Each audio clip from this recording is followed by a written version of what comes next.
yaitu bulan yang ke-6, dan Tuhan izinkan kita sampai kepada bulan yang ke-7. Sesuatu itu adalah sangat istimewa bagi kita, khususnya hari ini.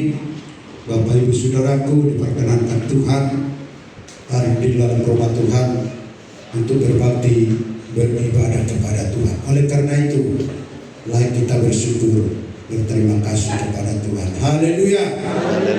Firman Tuhan hari ini yang mau kita perhatikan yang terambil di dalam Perjanjian Baru, yaitu 2 Petrus 1 ayat 10 sampai 13. 2 Petrus 1 ayat 10 sampai 13.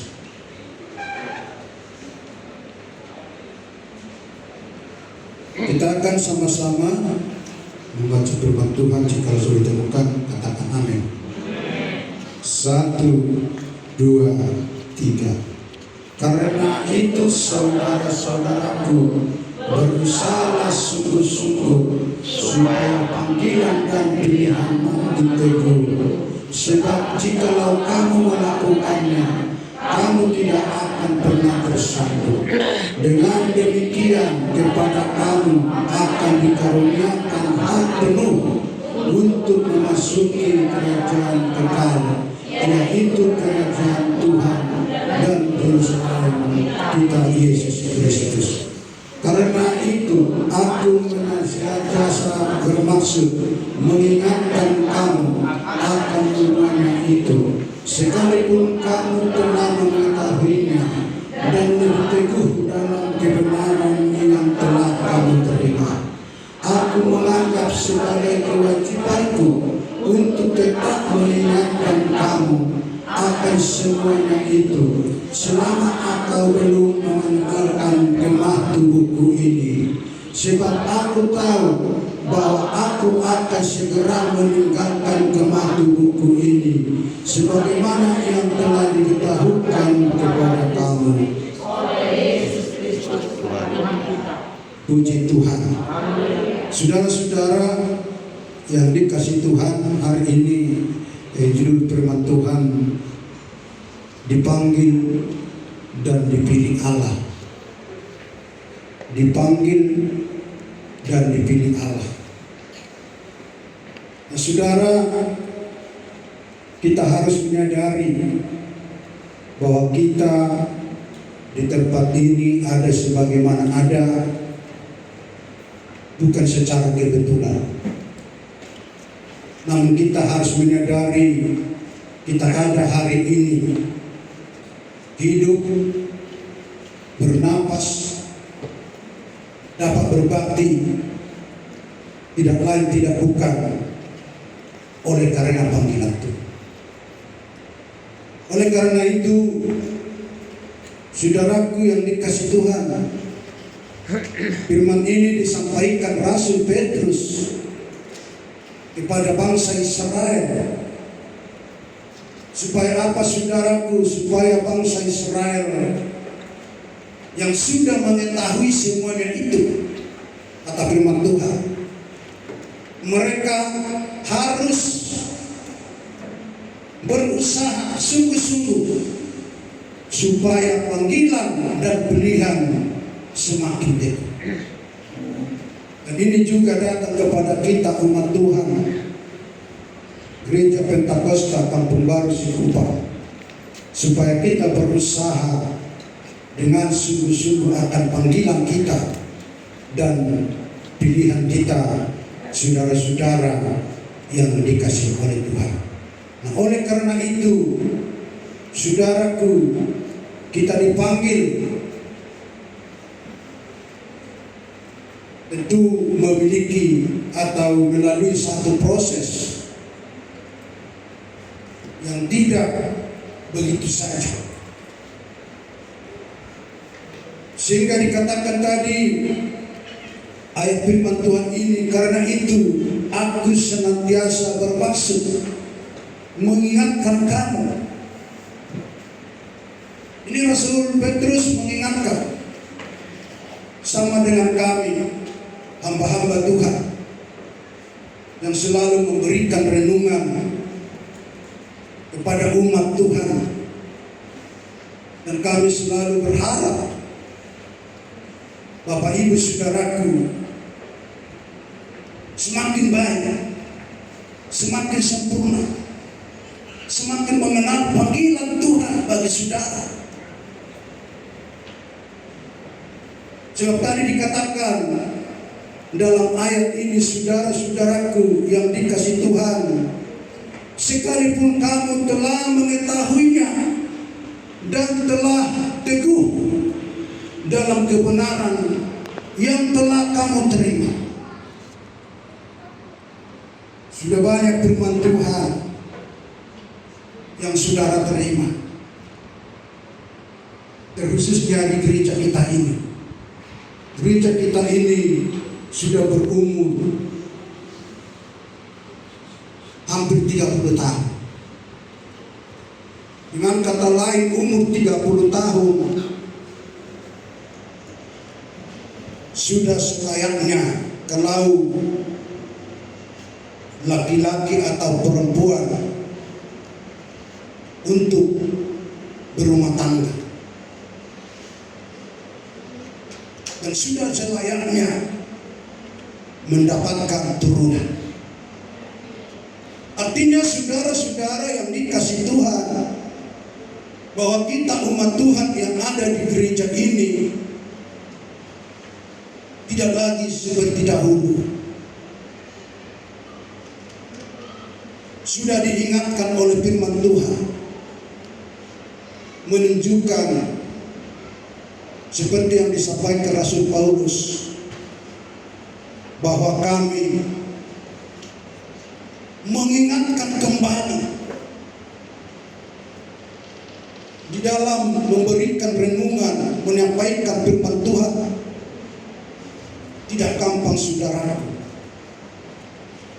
Menyampaikan kebenaran Tuhan tidak gampang saudara.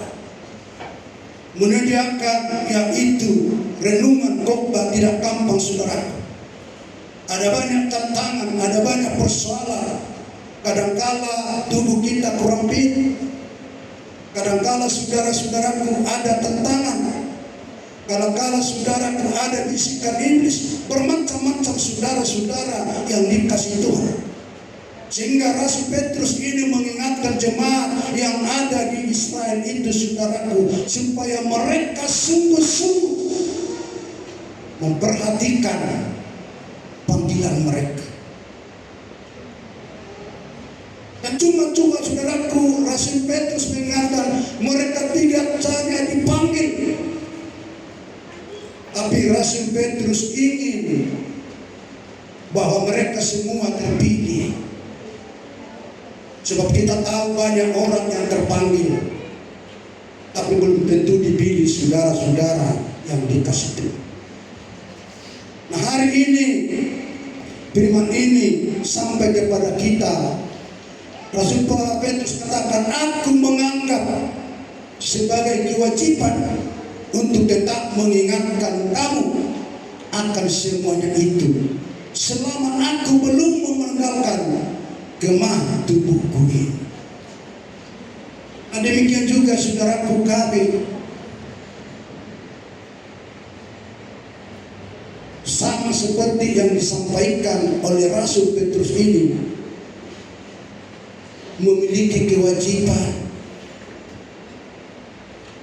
menyampaikan, mengingatkan untuk panggilan itu. Firman Tuhan katakan sebelum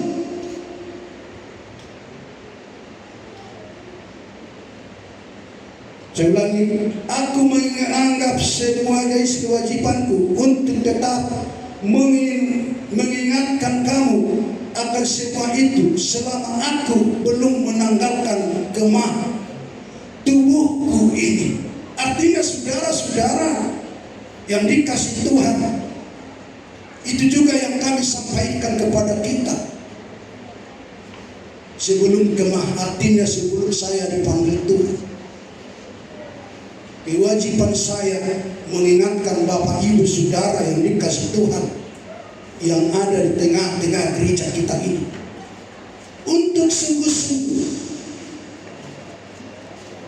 memperhatikan panggilan Tuhan bagi kita pribadi lepas pribadi, saudara-saudara yang dikasih Tuhan.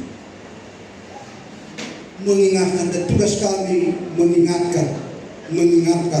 mengingatkan seperti yang disampaikan oleh Rasul Petrus.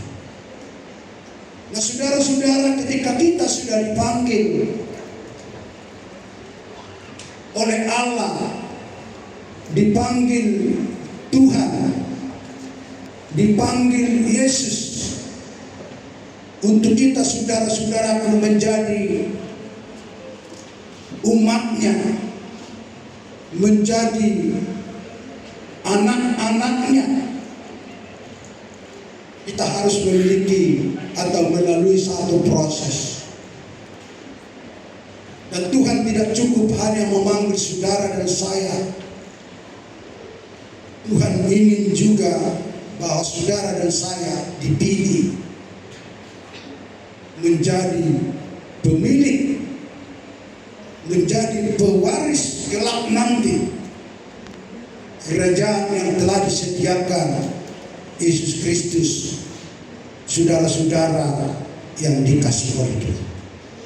Nah, oleh karena itu hari ini perlu kita sadari panggilan Tuhan dan pemilihan Tuhan bagi kita, saudara-saudaraku yang dikasihi Tuhan. Bagaimana supaya kita menjadi dipilih Allah atau dipilih Tuhan? Ada beberapa hal yang mau kita perhatikan, saudaraku. Yang pertama, memiliki pengenalan yang benar akan Tuhan. Ada banyak orang yang tidak memiliki yang benar, pengenalan yang benar akan Tuhan, sehingga perlu mereka diingatkan, saudara-saudara yang dikasihi Tuhan. Sebab tanpa pengenalan yang benar akan Tuhan, tidak akan mendapat melewati proses panggilan mereka, saudara-saudara yang dikasihi. Harus sungguh-sungguh mengenal kepada Yesus, harus sungguh-sungguh mengenal panggilan. Artinya saudaraku, saya dipanggil Tuhan untuk apa? Kami dipanggil Tuhan untuk apa? Ketika itu pertanyaan ada dalam hidup kita, itulah sesungguhnya yang membuat kita sungguh-sungguh, saudaraku, akan panggilan itu. Sungguh-sungguh saudaraku melakukan panggilan itu. Nah, oleh karena itu, miliki pengenalan yang benar akan Tuhan, saudara-saudaraku yang dikasihi Tuhan.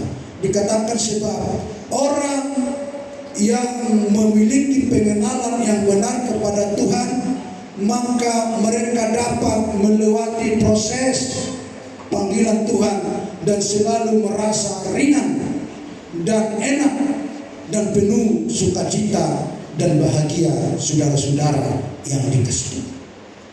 Artinya dia tidak terbebani walaupun ada beban.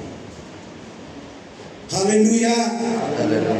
Dia tidak merasa terbeban walaupun ada beban. Orang yang mengenal Tuhan itu harus memiliki beban, sehingga Tuhan katakan pikul laku, dan itu ringan. Saudara, beban itu juga beban kita. Tapi Tuhan katakan itu ringan. Kenapa ringan, saudaraku? Karena kita dengan penuh sukacita, penuh dengan bahagia, lalu itu menjadi enak dalam hidup kita, saudara yang dikasihi Tuhan. Nah, saudara-saudara, hari ini pasti banyak beban kita. Di tengah keluarga ada beban, pribadi ada beban, bahkan pelayanan ada beban. Untuk kita dapat lalui itu, proses itu, saudaraku, firman Tuhan ajarkan bagi kita hari ini, kita harus memiliki pengenalan yang benar akan Tuhan. Orang yang mengenal benar Tuhan itu, saudaraku, dia tidak akan takut. Dia tidak akan bimbang, dia tidak akan ragu. Namun dia sungguh-sungguh percaya, beriman bahwa Tuhan itu adalah Tuhan yang berkuasa. Ketika saudara dan saya sungguh-sungguh mengenal Tuhan dengan benar, maka apa yang kita pikirkan, apa yang kita kerjakan, apa yang kita lakukan, bahwa di sana Tuhan ada selalu bersama-sama dengan kita. Haleluya. Seberat apapun yang kita pikuli, bangsa Israel bebannya begitu berat. Ketika mereka mulai dilepaskan dari Mesir, mau menuju tanah Kanaan, bahwa mereka bahwa mereka sungguh-sungguh ada beban berat. Tentara-tentara Mesir mengejar mereka. Tapi apa yang terjadi, saudara? Sekalipun mereka sedang buntu, mereka berlari dikejar musuhnya. Tapi karena mereka, atau katakan itu Musa, mengenal Yesus dengan benar, mengenal Allah dengan benar, dia tidak ragu. Sebab dia tahu Tuhan ada menolong dia. Lalu ketika mereka sedang terpuruk, firman Tuhan mencatat di mereka itu sedang buntu, tidak ada lagi jalan keluar. Mau mundur tentara Mesir segitu banyak. Jalan satu-satunya hanya melalui laut yang luas itu, saudara. Dengan pikiran kita, fisik kita tidak akan mungkin melewati laut yang sebegitu dalam. Tapi ketika kita memiliki panggilan Tuhan, di sanalah Tuhan turun tangan, di sanalah Tuhan bekerja, di sanalah Tuhan hadir. Di sanalah Tuhan berkuasa. Di sanalah Tuhan nyatakan kasih-Nya, cintanya, kuasanya bagi setiap orang yang sungguh-sungguh mengenal panggilan. Lalu Tuhan berkata kepada Musa, ulurkanlah tongkat. Apa yang terjadi, Bapak Ibu Saudaraku? Ketika Musa mengulurkan tongkatnya, maka laut berbelah dua. Terjadi mujizat yang besar yang tidak pernah dipikirkan oleh Musa, yang tidak pernah dipikirkan oleh bangsa Israel. Hari itu juga ditunjukkan oleh Tuhan. Lalu mereka dapat berjalan, saudara-saudaraku, dengan enak, dengan tenang, dengan penuh sukacita di tanah yang kering, yang dulunya lautan, saudara-saudara, yang dikasih. Setelah mereka hampir sampai ke ujung, lalu orang-orang Mesir, tentara Mesir mengejar mereka. Mulailah laut itu tertutup, saudara-saudara. Itu luar biasa daripada Tuhan. Dan itu juga akan Tuhan kerjakan bagi saudara, bagi saya yang sungguh-sungguh mengenal panggilan Tuhan itu dengan benar. Nah, saudaraku yang dikasih Tuhan, hari ini firman ini mengingatkan kita. Mari renungkan setiap kehidupan kita, saudaraku. Di dalam ayat 3 ini dikatakan, karena kuasa ilahinya telah mengerahkan kepada kita. Saya ulangi, karena kuasa ilahinya telah menganugerahkan kepada kita segala sesuatu berguna untuk hidup yang saleh, oleh pengenalan kita akan Dia yang telah memanggil kita oleh kuasa-Nya yang mulia dan ajaib. Jadi saudara yang dikasih oleh Tuhan, yang memiliki pengenalan yang benar akan Tuhan, orang itu saleh. Dan ketika orang-orang yang saleh mustahil tidak ditolong Tuhan, mustahil tidak diperhatikan Tuhan. Seperti Musa tadi, seperti Nuh. Nuh adalah orang yang saleh, orang yang taat, orang yang mau melakukan. Artinya dia tidak berontak kepada Tuhan.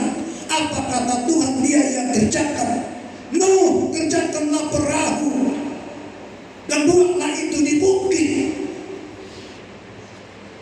Memang secara logika, aina waru Tuhan hidup dulu, baru barang Nabi suruh mana atau tulangkan.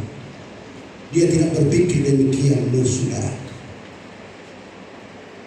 Dia pasang telinganya, dia dengarkan suara Tuhan, dia kerjakan apa yang dikatakan Tuhan.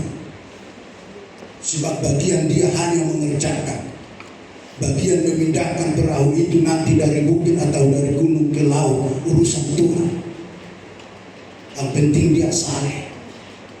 Ini yang harus kita miliki, dia sama. Maka ketika kita saleh, saudara-saudaraku, tidak ada itu, tidak ada protes, tidak ada sumut, maka itu akan terjadi dalam hidup kita.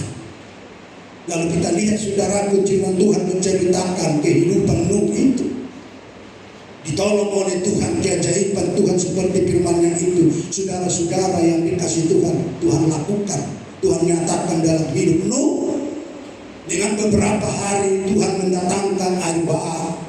Setelah Nuh siap menyiapkan perahu itu sesuai dengan yang dikehendaki Tuhan. Lalu datang air bah. Seluruh pengisi muka bumi yang telah dipanggil oleh Tuhan dulu mati, hanyut di tengah bumi lewat air bah, saudaraku. Yang hidup hanya beberapa orang, hanya keluarga Nuh, saudara. Hanya Nabi Nuh, istrinya, mantunya, dan anak-anaknya, saudara-saudara yang dikasih. Kenapa Nuh selamat? Oleh karena mereka saleh. Haleluya. Maka untuk kita memiliki pengenalan akan Tuhan, mari kita saleh. Kita lakukan apa yang dikehendaki Tuhan. Jangan kita protes, tapi kita lakukan. Sehingga firman Tuhan ini tadi katakan, oleh kuasanya yang mulia, anugerahnya, saya ulang, oleh kuasanya yang mulia dan ajaib. Oleh karena kasih Tuhan yang mulia itu dan ajaib itu, maka Nuhlah selamat dari air bah. Oleh kuasanya dan ajaib, maka bangsa Israel selamat dari kejaran oleh tentara Mesir. Oleh karena itu hari ini memiliki pengenalan yang benar akan Tuhan, yaitu kesalehan-kesalehan yang Tuhan ajarkan dalam setiap kehidupan kita. Haleluya. Dan yang kedua, saudaraku, bagaimana supaya kita menjadi pilihan Tuhan? Atau apa kunci supaya kita menjadi pilihan Tuhan? Dikatakan di sini, kita harus sungguh-sungguh melakukan pekerjaan Tuhan. Kita baca ini di dalam ayat yang 10. Ayat 10 apa dikatakan tadi? Ayat 10 kita sama-sama baca. 1, 2, 3. Karena itu aku senantiasa bermaksud. Saya ulang. Ayat 10. Karena itu saudara-saudaraku, berusahalah sungguh-sungguh supaya panggilan dan pilihanmu makin teguh. Sebab jikalau kamu melakukannya, kamu tidak akan pernah tersandung. Ketika kita sungguh-sungguh melakukan pekerjaan Tuhan, Tuhan katakan, saudara tidak akan pernah tersandung. Artinya saudara-saudaraku, orang yang sungguh-sungguh itu bekerja akan mendapat kasih. Orang yang sungguh-sungguh bekerja saudara-saudaraku akan mendapatkan hasil yang memuaskan. Tidak akan mungkin orang yang sembrono, yang tidak tekun, yang tidak taat melakukan pekerjaan akan mendapatkan kasih. Tidak akan mungkin. Sama halnya di perusahaan, kalau seseorang karyawan tidak sungguh-sungguh bekerja, mustahil dia akan mendapatkan kasih dari bosnya. Mustahil dia mendapatkan kasih dari manajernya. Mustahil dia akan mendapatkan kasih dari superintendentnya. Tapi ketika dia sungguh-sungguh, saudaraku, melakukan pekerjaan itu, pastilah dia tidak tersandung. Artinya pastilah dia memiliki atau mendapatkan kasih yang luar biasa dari atasannya. Dan orang itu dikatakan sungguh-sungguh melakukan pekerjaan akan mendapatkan hasil yang memuaskan, hasil yang menenangkan. Dan mereka itu saudara-saudara, tetapi ketika kita bersungguh-sungguh mengerjakan pekerjaan itu, maka itu akan terasa berat, akan terasa beban yang menimpa laksana batu yang begitu besar. Tapi ketika kita sungguh-sungguh, saudaraku, maka kita akan tulus, maka kita akan ikhlas, sehingga tidak tersandung. Nah, oleh karena itu, saudaraku, ini menjadi satu pelajaran bagi kita. Karena saudara dan saya sudah dipanggil Tuhan. Tuhan inginkan kita, saudaraku, dengan bekerja dengan sungguh-sungguh di hadapan Allah, di hadapan Tuhan. Maka ketika kita, saudaraku, mengerjakan itu dengan sungguh, maka kita akan dikasihi oleh Tuhan. Haleluya. Maka kita akan mendapatkan hasil yang memuaskan. Jikalau saudara dan saya dikasihi Tuhan, akan banyak hal petunjuk-petunjuk yang Tuhan berikan bagi kita. Akan banyak hal pengetahuan-pengetahuan yang Tuhan nyatakan dalam hidup kita, pribadi lepas pribadi, di dalam keseharian kita, saudara yang dikasihi Tuhan. Orang yang sungguh-sungguh bekerja, suatu kelak nanti dia,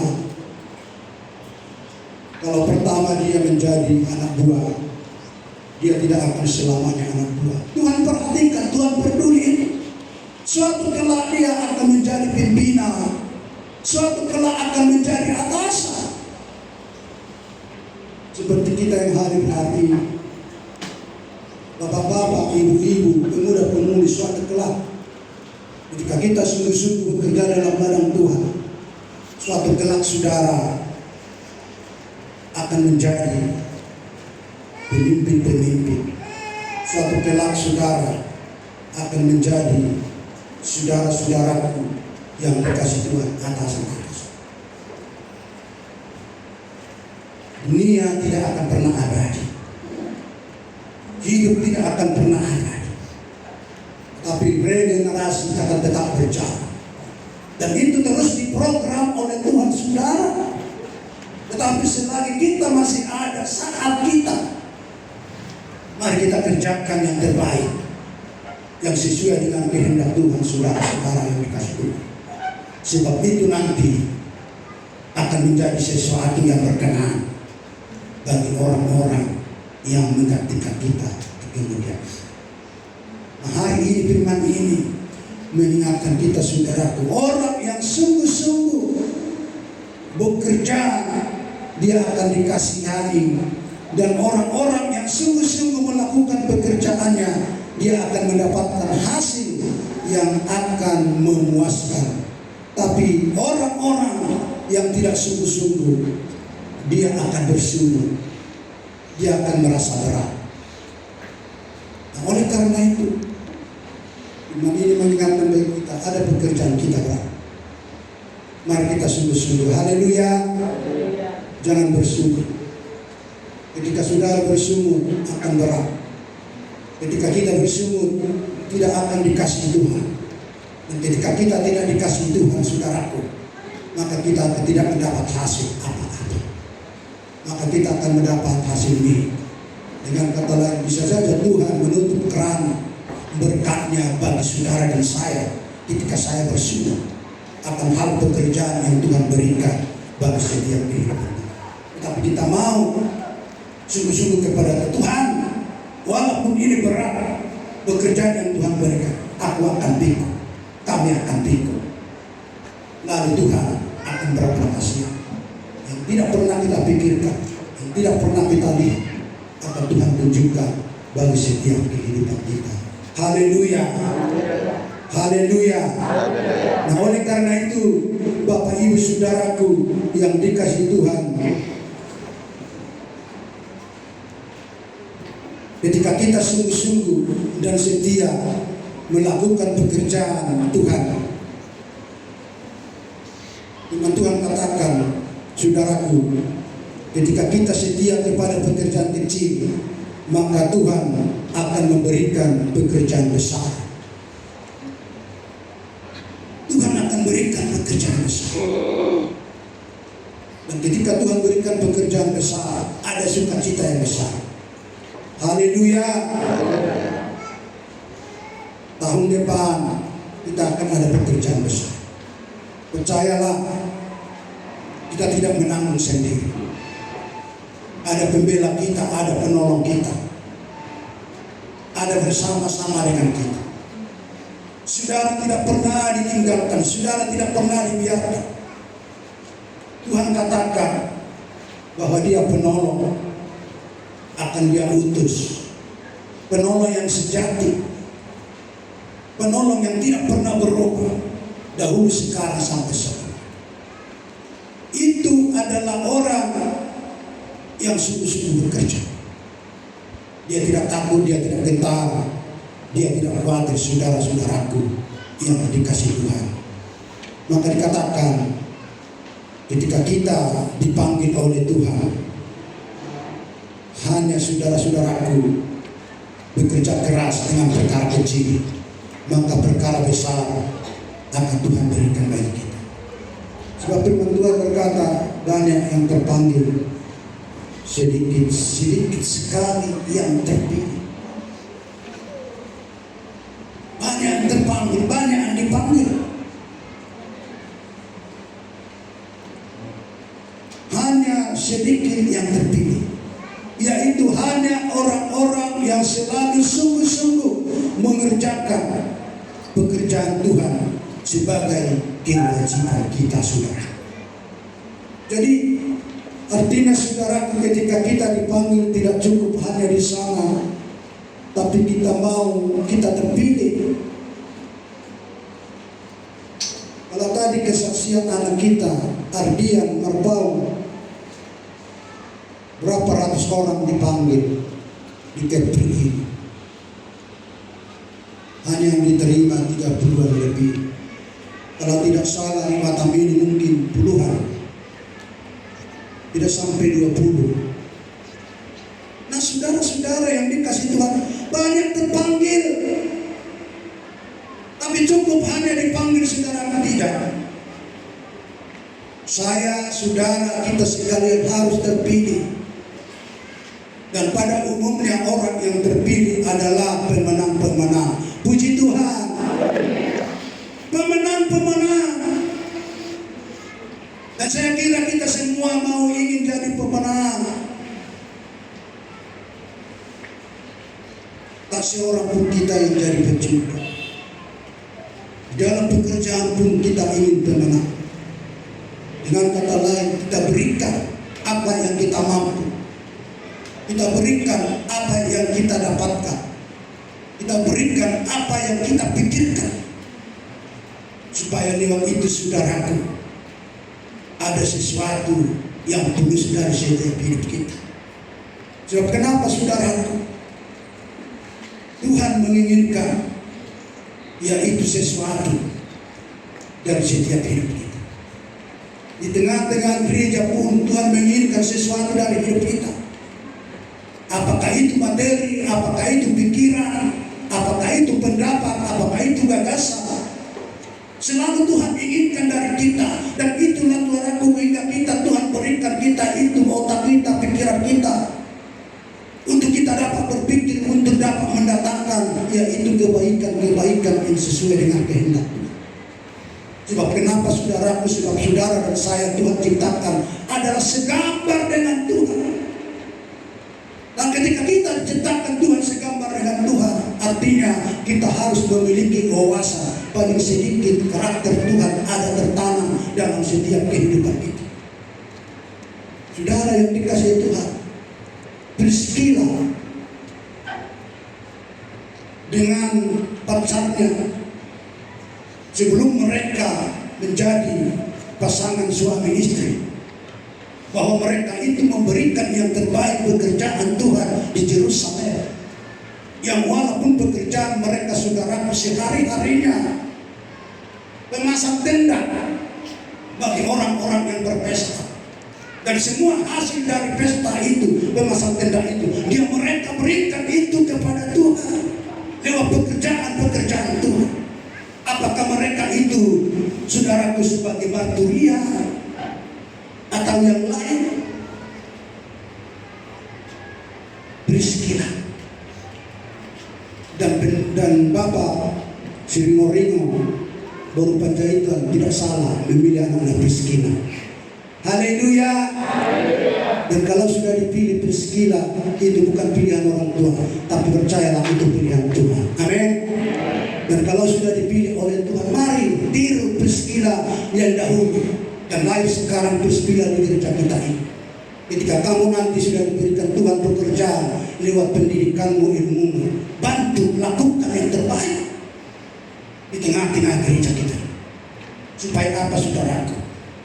Supaya hidupmu nanti tidak tersandung, tapi berkenan kepada Tuhan. Haleluya.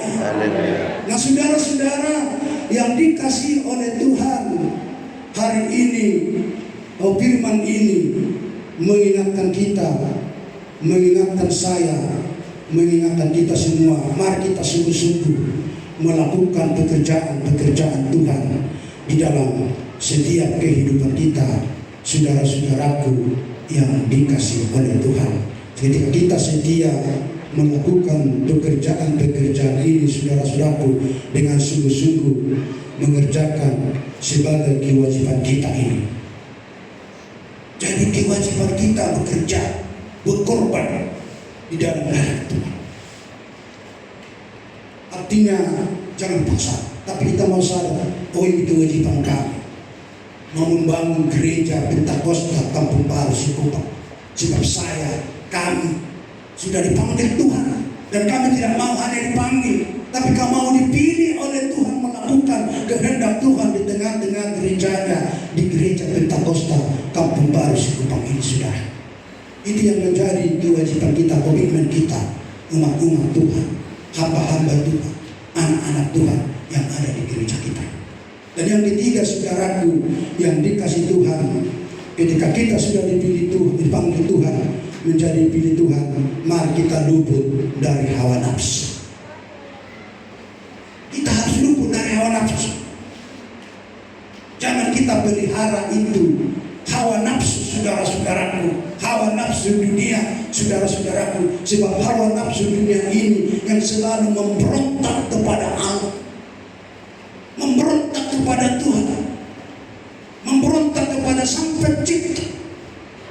Maka oleh karena itu firman Tuhan katakan dalam ayat yang keempat. Kita baca ayat keempat, apa dikatakan di sana? Sudah ditemukan ayat 4?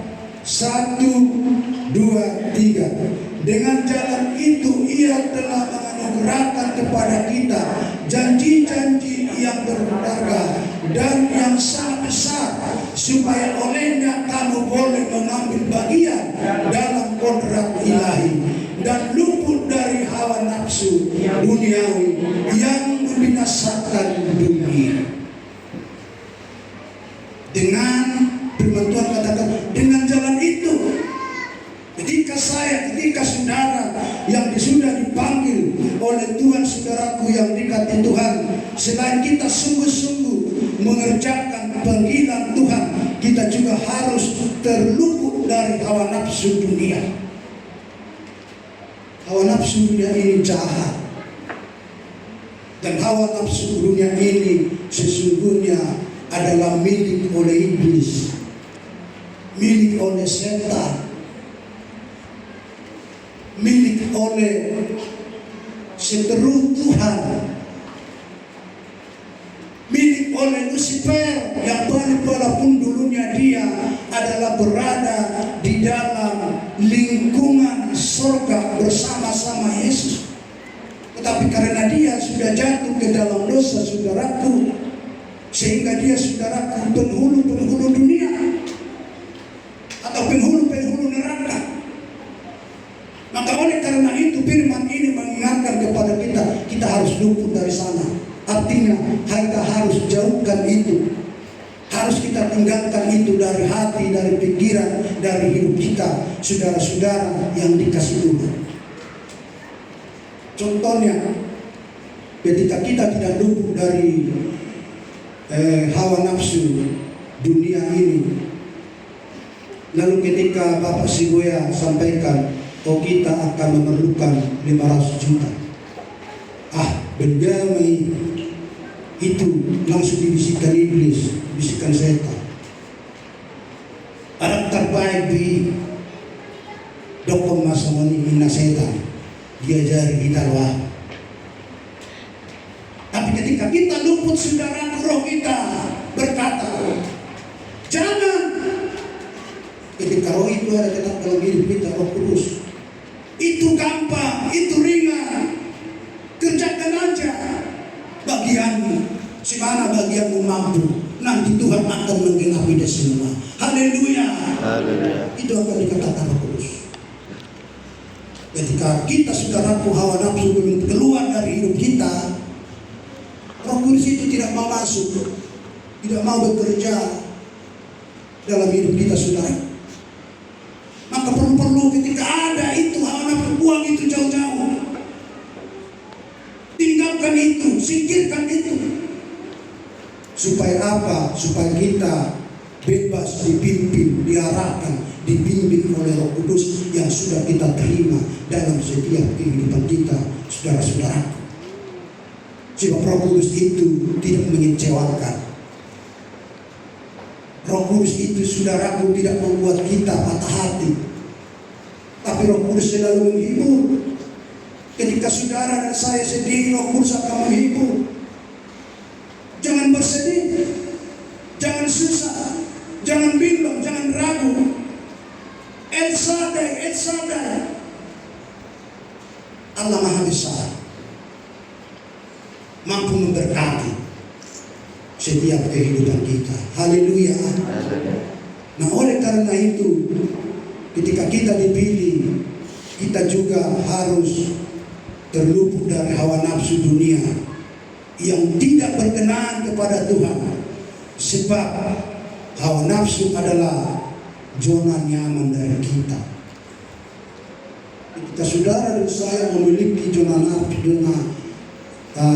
hawa nafsu dunia, kita merasa aman,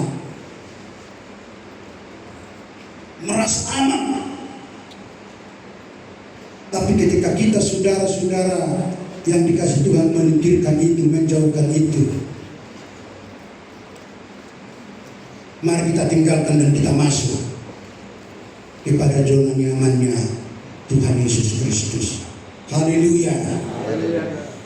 Dan ketika kita masuk kepada zona nyaman Yesus Kristus, maka kita akan dilatih, maka kita akan diberikan itu, saudaraku, pekerjaan-pekerjaan yang mungkin secara berat merasa kita, tapi sesungguhnya tidak.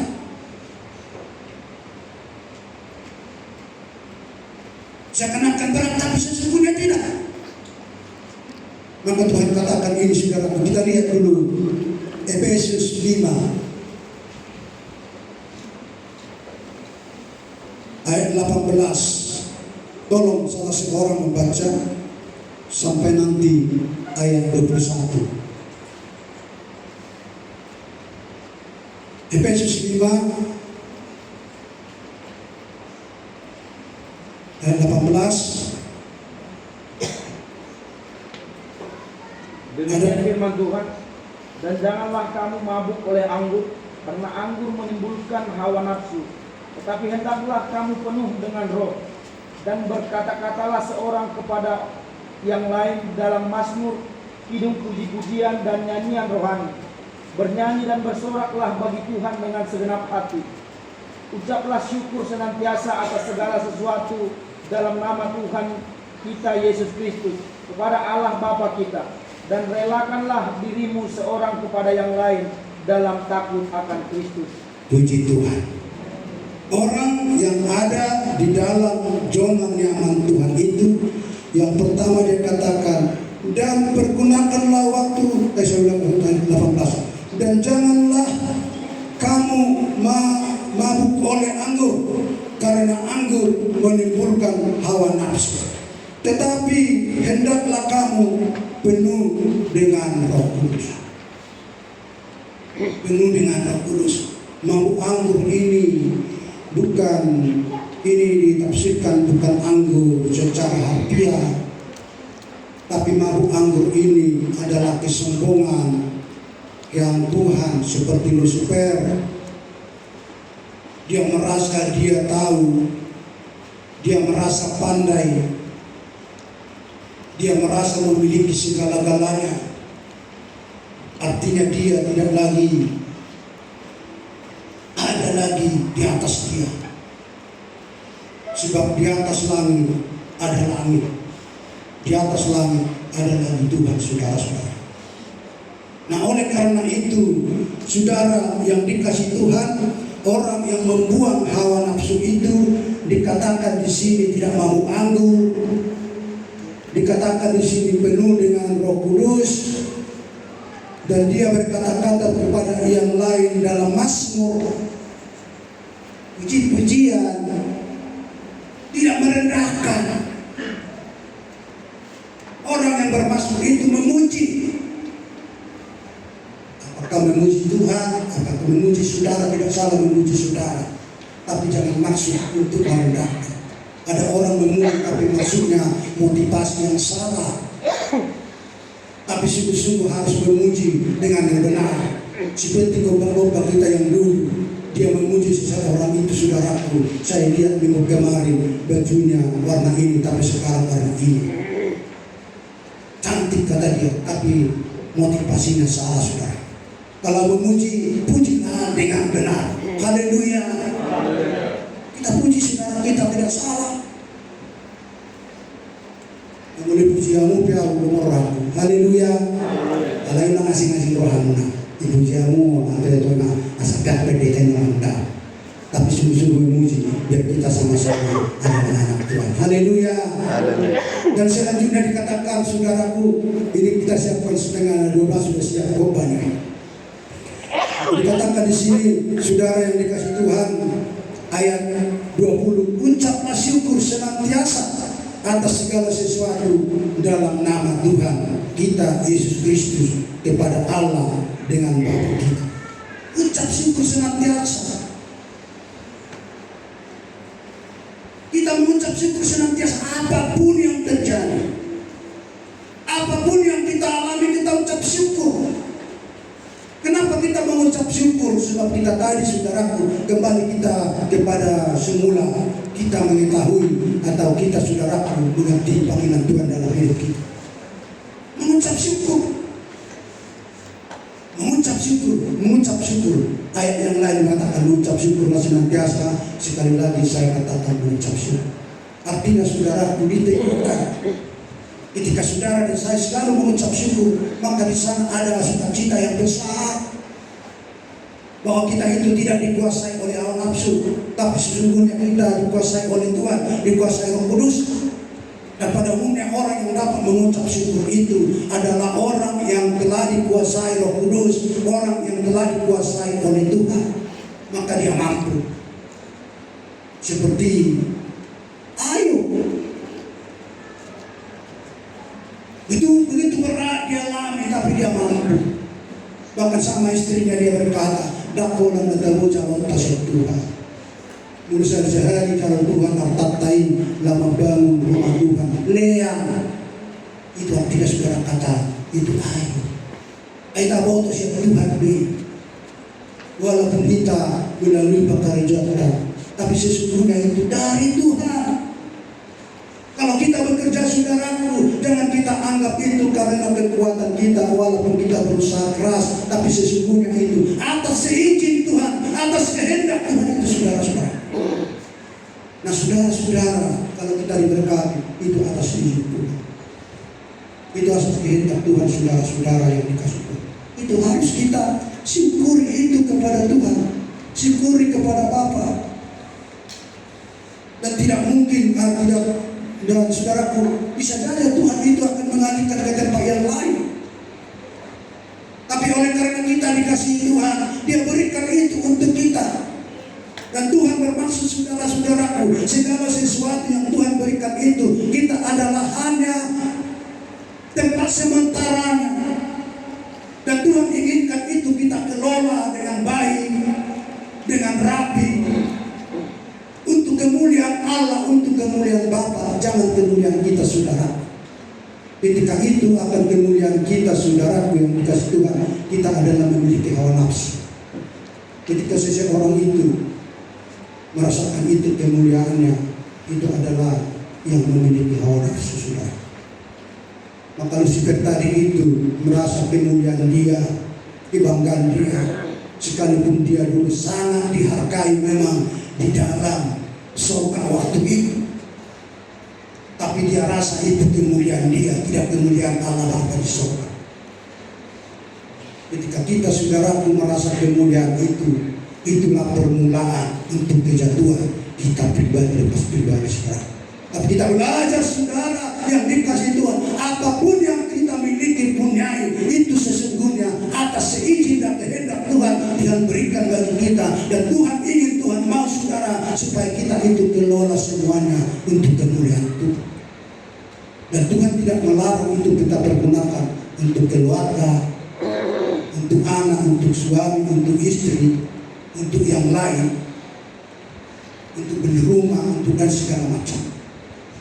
Tapi juga Tuhan inginkan sebagian kita berikan untuk kemuliaan Tuhan. Haleluya. Haleluya. Nah, saudara, selanjutnya dikatakan dalam ayat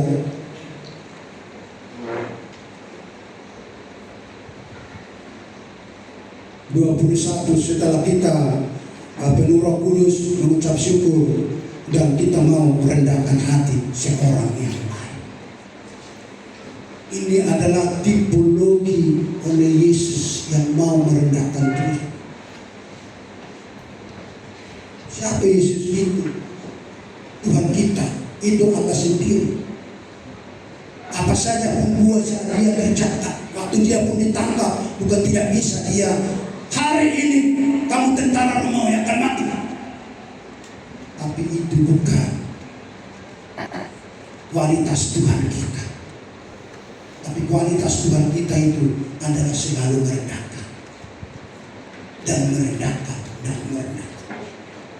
Dan oleh karena itu, Bapak Ibu Saudaraku, mari kita mau merendahkan diri dalam setiap kehidupan kita, dimanapun kita berada. Sebab dikatakan, dan rendahkanlah dirimu seorang kepada yang lain di dalam takut akan Tuhan. Kita merendahkan diri adalah dengan takut kepada Tuhan.